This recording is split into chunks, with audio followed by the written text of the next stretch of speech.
Hello students. The second part of lesson second, Evelyn Glennie listened to sound without hearing it. This is the part first of second lesson, the sound of music. Evelyn Glennie का जो हमने 5 paragraph कर लिए थे और 6 से हम next start करते हैं. पेसेज नंबर 6, 5 तक हमने कंप्लीट कर लिया था. It is intriguing to watch Evelyn function so effortlessly without hearing. Intriguing means interesting. It was so interesting to watch Evelyn function. यानी Evelyn का जो फंक्शन जो था वो बहुत ही ज़्यादा इंटरेस्टिंग था. क्यों था भाई इंटरेस्टिंग? क्योंकि वह सुन नहीं सकती थी फिर भी वो क्या कर रही थी, म्यूजिक बजा रही थी, इसलिए वो इंटरेस्टिंग था.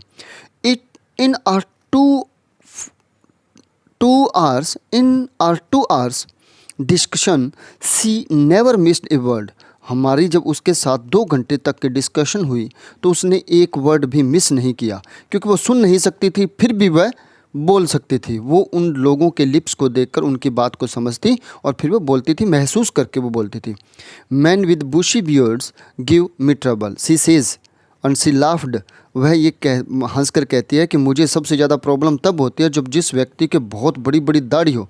बुशी बियर्ड्स कहते हैं दाढ़ी, झाड़ीनुमा जिसकी दाढ़ी हो, तो मेरे को प्रॉब्लम होती है कि मैं उनकी बात को नहीं समझ पाती. क्यों नहीं समझ पाती? बिकॉज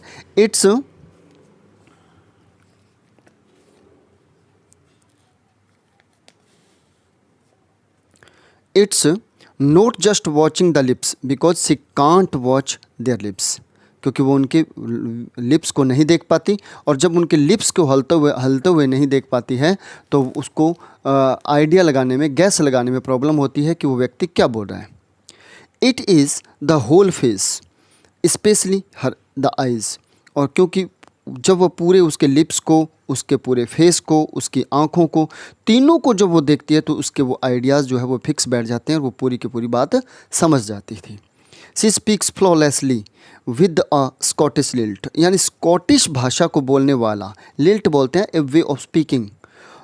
तो स्कॉटिश व्यक्ति जब बोल रहा था तो उसकी भाषा को भी वो फ्लॉलेसली स्पीक कर सकती थी. She my speech is clear because I could hear till I was 11. मेरी स्पीच जो थी बिल्कुल सही थी जब तक मैं 11 साल की हुई थी, क्योंकि उस टाइम तक उसको कुछ थोड़ा बहुत सुनाई देता था और वो पूरी तरह से सीख चुकी थी. She says but that does not explain how she managed to learn French and master basic Japanese. लेकिन वो ये बताने में असमर्थ है, एक्सप्लेन है कि उसने किस प्रकार से मैनेज किया फ्रेंच को और जैपनीज़ भाषा के अंदर अच्छी तरह से मास्टरी उसने प्राप्त कर ली थी बेसिक जैपनीज़ के अंदर.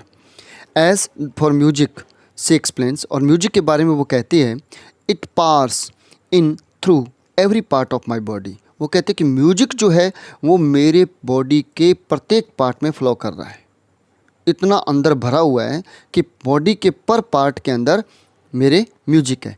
It tingles in the skins my cheekbones and even in my hair. यानी यह मेरे स्किन के अंदर, मेरे चीक बोन्स में और यहाँ तक कि मेरे हेयर्स के अंदर, मेरे बालों के अंदर भी वो स्पंदन करते हैं, खुद बुदबुदाते हैं.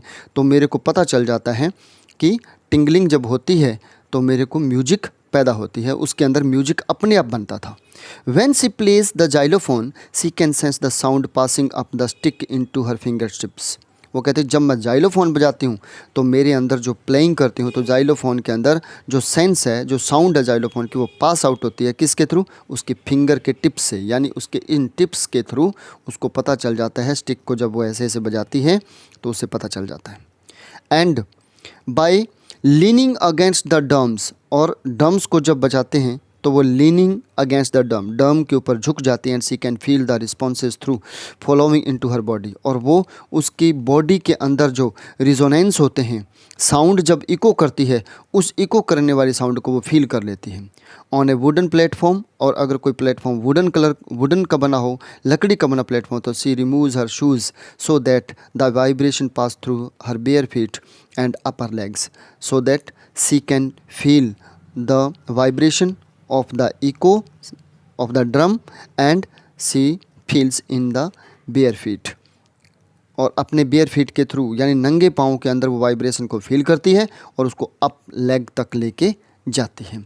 यानी जो एवेलिन जो थी वो क्या करती थी, सुन नहीं सकती थी, लेकिन अपनी बॉडी के 5 जो सेंसेज है, इन सेंसेस के थ्रू फील करके वो इनको बजाती थी, म्यूजिक क्रिएट करती थी।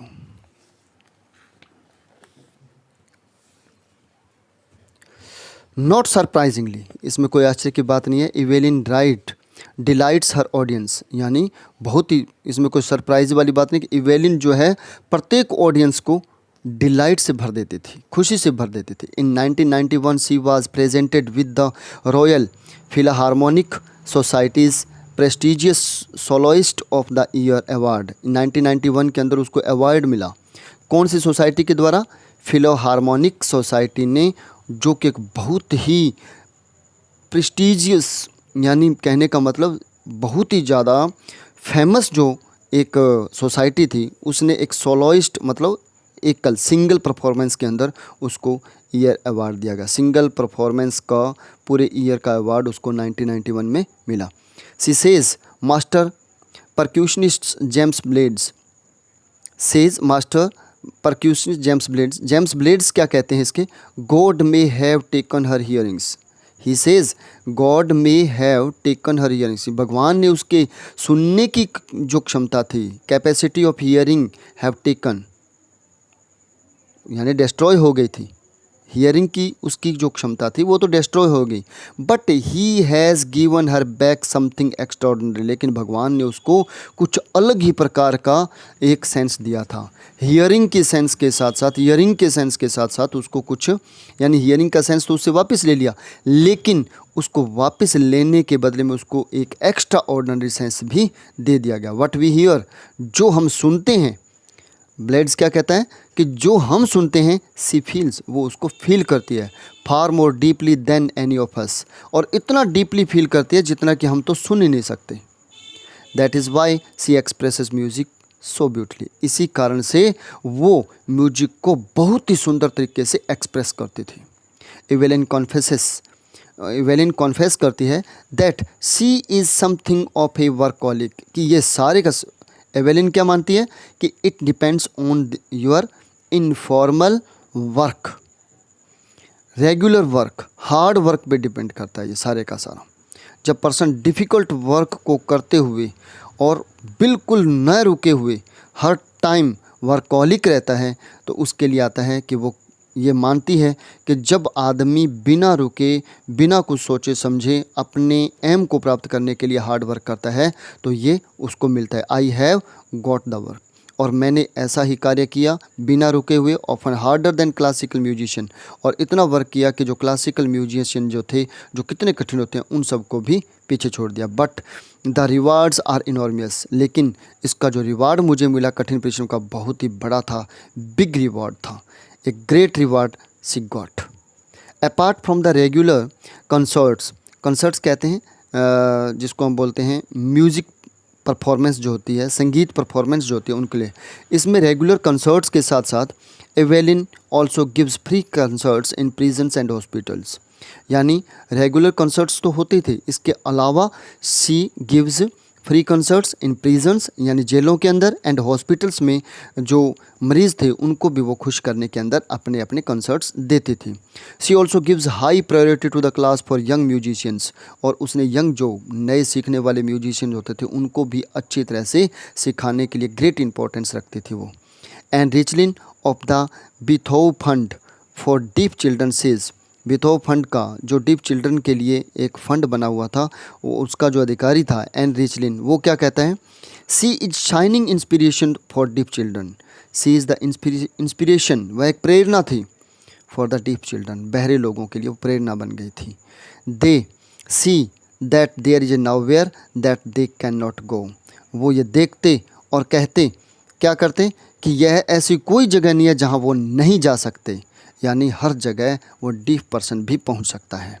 Evelyn Glennie has already accomplished more than most people twice her age, Evelyn ने जो है अपना जो कार्य कंप्लीट किया, she completed her work, she learn the music, और उसने जो म्यूज़िक लर्न किया था या सीखा जो था, वो कोई साधारण व्यक्ति उसकी डबल एज में सीखता है, लेकिन उसने उसके सिंगल एज में, मान लो वो 11 साल की एज में सीख गई थी, 16 साल में उसने पूरा कंप्लीट कर दिया था। तो वैसा म्यूजिक अगर कोई फुली सही तरीके जो व्यक्ति होता है, यानी कि एक परफेक्ट व्यक्ति जो होता है, वो 30 साल की उम्र में, 32 साल 35 साल की उम्र में सीखता है। वह बात वो काम कब सीख गई थी? 16 साल की उम्र में सीख गई थी। She has brought percussions to the front of the orchestra, यानी उसने, सी हैज़ ब्रॉट, उसे लाया गया कहाँ पे? ऑर्केस्ट्रा में सबसे आगे उसको लाया गया। एंड डेमॉन्स्ट्रेटेड, और उसका प्रदर्शन किया गया, उसको सब लोगों के सामने वहाँ पे ढोलक बजाएगा, ताल बजाएगी उसके द्वारा। That it can be very moving, और यह बहुत ही ज़्यादा आगे बढ़ने वाला था। She has given inspiration to those who are handicapped, उसने उसके द्वारा बहुत सारे हैंडीकेप्ट पर्सन जो थे वो इंस्पायर्ड हुए, यानी she inspired many handicapped students और young people who look to her and says, जो भी व्यक्ति उसको देखता और कहता, if she can do it I can, कि जब यह कर सकती है, जो बहरी होके भी, she was deaf, completely deaf, and she learn music, यानी वो पूरी की पूरी डीफ थी, फिर भी वो म्यूजिक सीख सकती थी। तो जो हैंडीकेप्ड पर्सन थे वो भी कहते, क्या कहते कि इफ़ सी कैन डू, अगर वो कर सकती है तो हम क्यों नहीं कर सकते? We also can do it. And not the list, she has given enormous pleasure to the million, इतना ही नहीं, उसने बहुत सारे लोगों को बहुत सारी प्लेजर्स प्रदान की, या मतलब उसने खुशियाँ प्रदान कर दी बहुत से लोगों को। Okay, this lesson was written by Deborah Cowley, Deborah Cowley के द्वारा ये लिखा गया था। डिब्रो कावली जो था, ये एक ग्रेट स्टोरी राइटर भी था, एक एसेइस्ट भी था और एक राइटर था। इसके द्वारा लिखा गया था ये, और ये एक ऐसे है जो किस पे लिखा गया? एवेलिन के ऊपर लिखा गया, और उसने ये देखा, ये हकीकत बात थी जिसको उसने लिखी। और इस लेसन के थ्रू, इस ऐसे के थ्रू बहुत सारे हैंडीकैप्ड पर्सन, बहरे, अंधे, गूंगे जो थे वो इंस्पायर्ड हुए, और उन्होंने अपने आप को सफलता के उस टॉप मुकाम पे पाया इसको पढ़कर। And this lesson is complete now, and we can do the lessons questions in the next video, or okay, have a nice day, thank you.